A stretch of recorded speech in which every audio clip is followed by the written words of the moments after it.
오늘 말씀은 마태복음 7장 24절부터 27절입니다.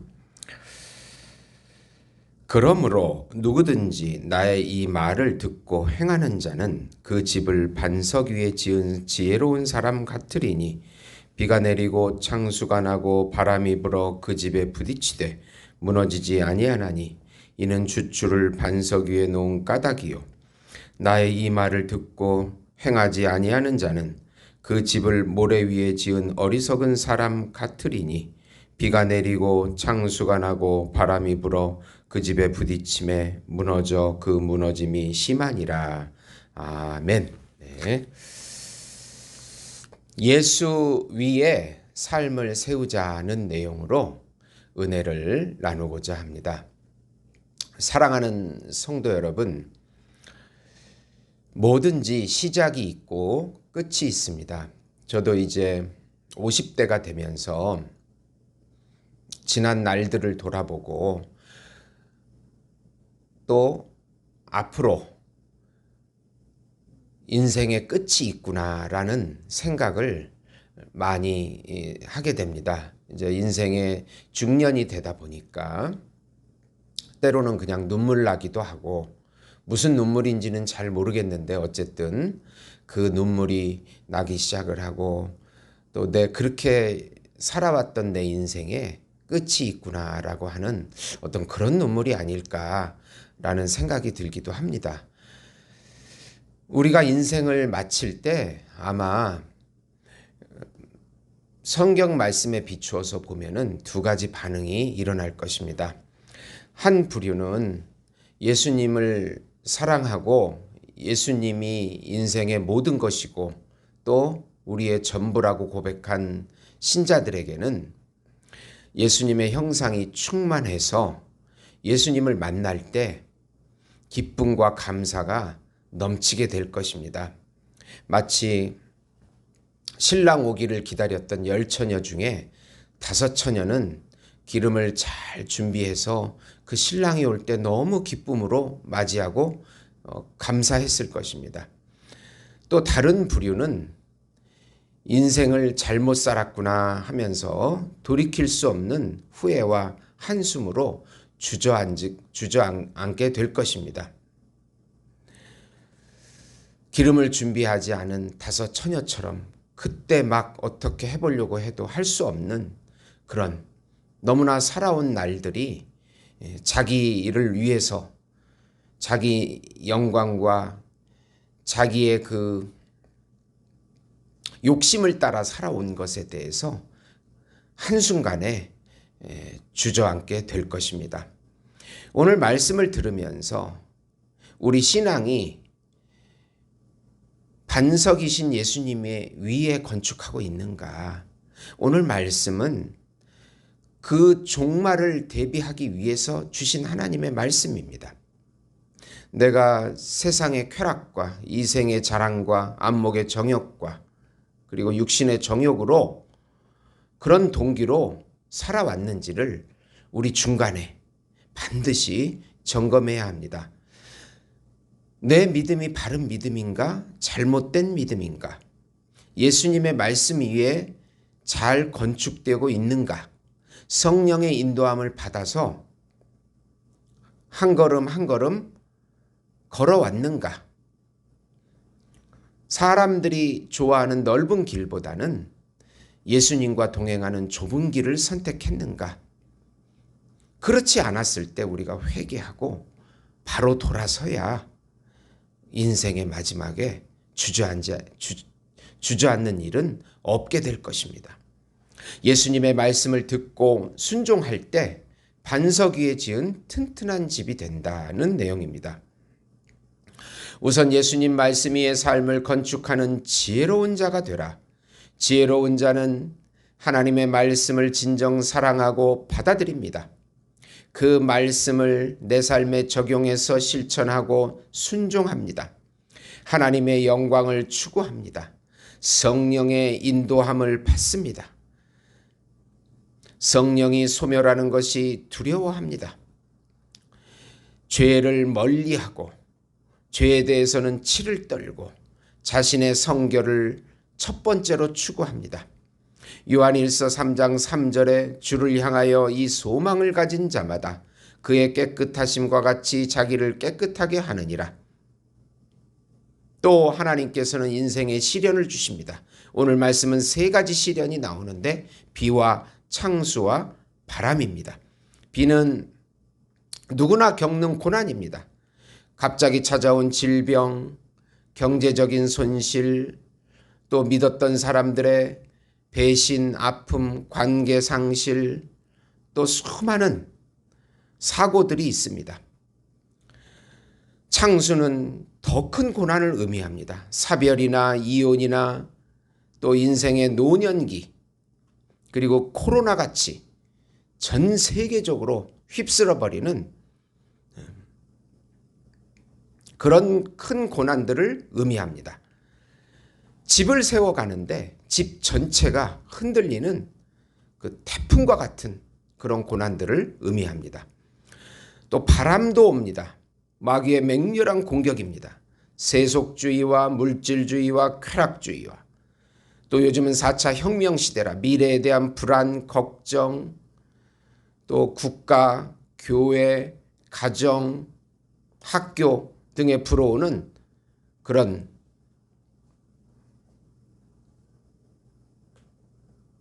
포스트 모더니즘의 탈권위의 시대에 불어오는 바람 같은 것들, 모든 우리가 믿었던 가치관들이 무너져가면서 어떻게 해야 할지 모르는 그런 바람들이 인본주의의 바람 같은 것들입니다. 그런데 비와 창수와 바람이 불어도 반석 위의 집은 절대로 무너지지 않습니다. 하나님의 말씀을 기초로 산 사람은 그 안에 하나님을 향한 정금 같은 섭리에 대한 믿음이 있기 때문입니다. 어려움이 와도 하나님 향한 믿음으로 기도하면서 극복합니다. 하나님은 우리에게 고난을 주실지라도 그 고난 속에 하나님의 놀라운 은밀한 섭리의 손이 있다는 것을 알고 흔들리지 않고 마귀의 공격을 잘 막아냅니다. 하나님이 주신 은혜의 방편인 말씀과 성령과 기도를 통해서 끝까지 신앙을 인내하면서 지켜냅니다. 또 다른 부류가 있는데 두 번째로 예수님의 말씀을 무시한 어리석은 자는 결국 침몰하는 삶이 됩니다. 어리석은 자는 말씀을 삶의 기초로 세우지 않았습니다. 그 당시 예수님께서 어떤 부류를 대상으로 이 말씀을 전했냐면 바로 바리새인과 서기관들입니다. 그들은 모래 위에 자기 집을 건축했다고 말씀하십니다. 모래라고 하는 것은 자기 의로 삶을 세우려고 하는 사람들을 의미합니다. 예수님의 말씀이 아닌 모세의 율법을 따라가는 자들입니다. 단기간에 집을 완성하는 듯 보입니다. 겉모양은 화려하게 치장합니다. 구원의 이익과 축복만을 누리려고 합니다. 위로와 평안만을 구합니다. 진리에는 전혀 관심이 없습니다. 자기가 좋아하는 부분만 추구합니다. 죄를 지적받는 것을 무척 싫어합니다. 말씀에 대한 실천과 순종이 없습니다. 사람의 비유만 맞추려는 특징이 있습니다. 비와 창수와 바람의 공격이 오면 그냥 무너져 버립니다. 고난 속에서 만들어진 믿음이 없기 때문에 하나님을 의지하는 그 믿음, 평강, 안식이 없기 때문에 시류에 밀려서 그냥 침몰해 버립니다. 모래만 넣고 물을 넣어서 비벼 보시고 그것으로 집을 짓는다고 생각해 보세요. 그냥 무너져 버립니다. 해변에 모래 작품들을 보면 파도가 밀려오면 그냥 무너져 버립니다.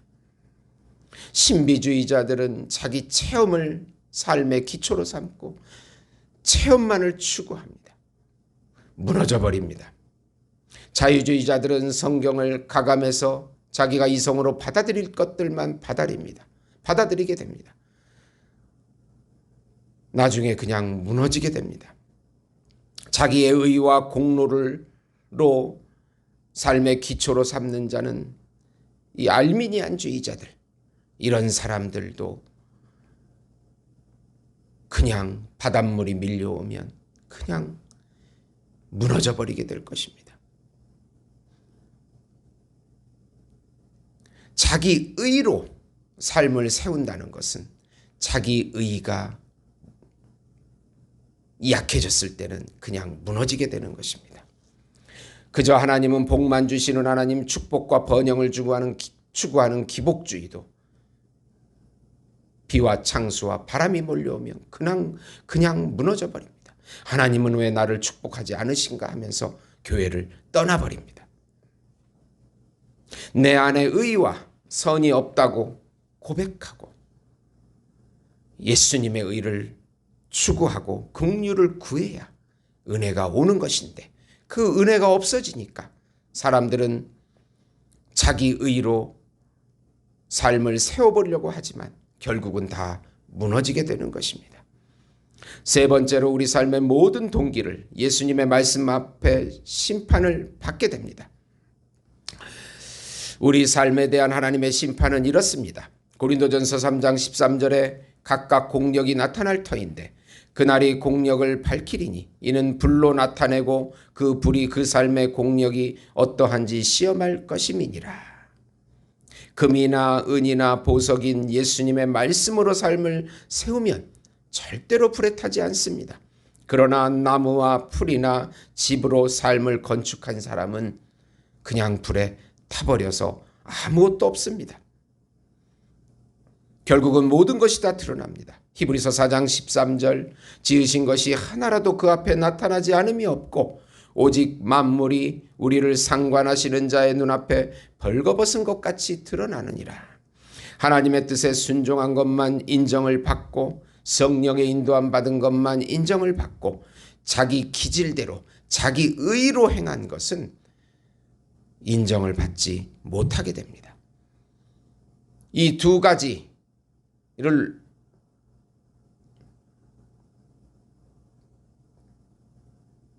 어떤 것이